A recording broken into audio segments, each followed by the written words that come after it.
I ended up covering a lot of undercovered conflicts in the end because it became what I loved and what I was passionate about. But in the beginning, because that was the only place I could find work. I was coming up at a time where the networks were really shrinking back, and cable TV as well. So CNN had been cutting budgets and cutting budgets and cutting bureaus. And so there were these black holes in their coverage. But, I mean, there was no point at the time, being this young freelancer that I ended up becoming, heading off to Baghdad or Jerusalem where they had people. So I realized, well, I know Yemen pretty well. I can go there. And so they, and at the time, Yemen had a growing kind of Al-Qaeda insurgency that the US was particularly concerned about. And then the battle for Mogadishu ended up becoming quite a big story, but networks weren't ready to send teams back in. They thought it was too dangerous and frankly also too expensive to send the amount of private security that have to send their own staff teams in. So that was an opportunity. So I was trying to fill in the cracks where the coverage wasn't there. And Sudan was one of those places that was not really getting staff teams flying in. And so that's really where I started to learn how to find work, but also then work that I loved, because it feels like you're doing the most additive work. If you go somewhere where other people aren't, your work can have more impact.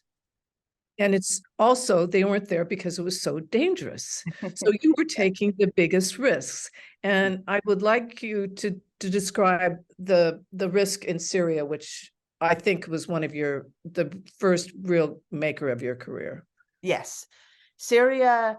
So after bouncing around for CNN for a while as a youngster who was self-shooting, filming all this stuff and going to pretty dangerous places and bringing these stories out, totally uncommissioned, just like on spec, like chatting off the record with an editor who may possibly, yes, be interested. I end up getting a slightly more professional, but still freelance gig with Al Jazeera. It's the Arab Spring has started to really kind of turn. We've had 2011. They sent me to Yemen, where I had enough contacts. I had very good connections, and I was able to get into Yemen. And Al Jazeera were banned as the channel of the revolution because the dictator Ali Abdullah Saleh had not stepped down yet. On that assignment, they saw that I could work alone using contacts, that I could do risky work. And they called me and said, could you go to Syria? At the time, Syria had really started to foment the protests had been met unlike anywhere else, maybe other than Libya, but the protests in Syria were really being met with the iron fist of the Assad regime, and it was becoming an armed uprising. And I was 27 years old, and for me, a network had just called me and said, will you be our first person in? So I said, sure, and didn't think enough, perhaps. And so I ended up in Doha with a number of connections that they had made with activists. I get sent to Beirut. I've got $10,000 in my backpack, a flak jacket, and a handy cam. And I'm in a hotel in Beirut, and a bunch of guys in leather jackets who give me clearly not real names pull up outside in a 4x4. And we make our way north over a couple of days. I get smuggled across the border and into Homs city. And I was instructed, look, if you get caught, you won't be seen as staff Al Jazeera. You're not known, so you're that might make me safer. But in reality, I think it also gives the network a little bit of deniability, although I was on commission.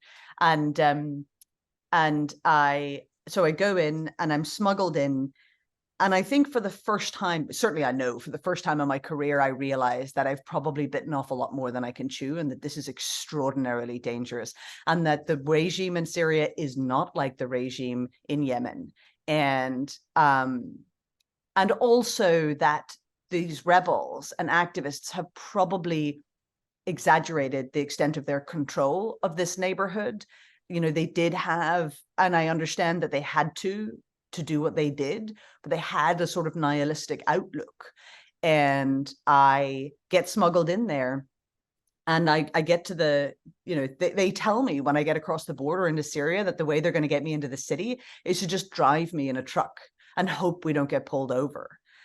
I have at this stage, I'm already in. And I think, well, I've taken the commission.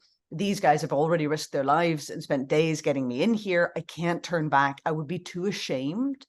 And so I go and we make it. But I'm really spooked, and I'm spooked the whole time I'm there. And I'm afraid for like 3 days. I'm absolutely petrified. And my plan was to try to stay for a week and then come out with it, just whatever I can film. I had known that a Channel 4 News British cameraman had been in and been caught and been sent to jail, and he had filmed people's faces. So I was trying very hard not to film too many faces in case I got caught. But I left early. I left after a few days. I had filmed enough. I mean, I'd filmed enough for like a big 3-part series for Al Jazeera, and they were over the moon, and they made a big special of it. And it was a huge career high for me. It was a massive moment in my career.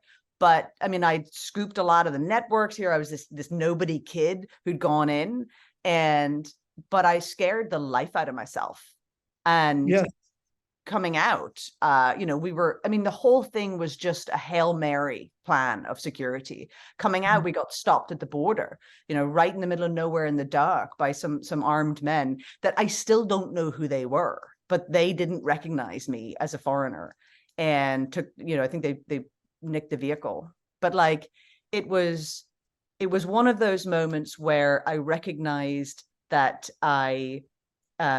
that courage is not enough, that this was quite stupid, and that I probably wouldn't put myself in that position again. And when I came out early, I was so ashamed. And everybody at Al Jazeera was like, wow, she's a hero, and blah, blah, blah. And they were fighting to edit my pieces. And like, it was a huge moment. But I thought that I shouldn't have taken the assignment because I wasn't brave enough for it. And so it was this great growing up moment where I realized very quickly that I'd made the right decision. And is I right? You're brutally honest about those emotions, and that's what makes your book so readable. And 1 week later, wasn't it, Marie Colvin was killed exactly where you had been?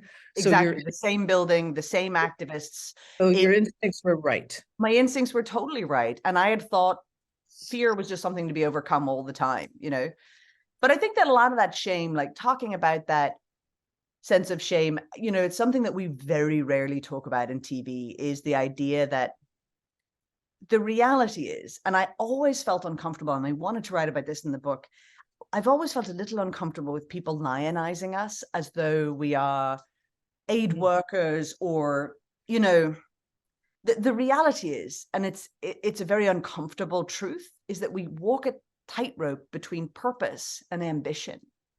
And I worried that I've always questioned myself, am I doing this because of my career, or am I doing this because it's important and I'm the person who can get it done? Is this service, or is this ambition?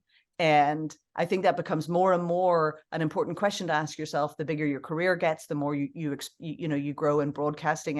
And that was the first time I'd asked myself that question.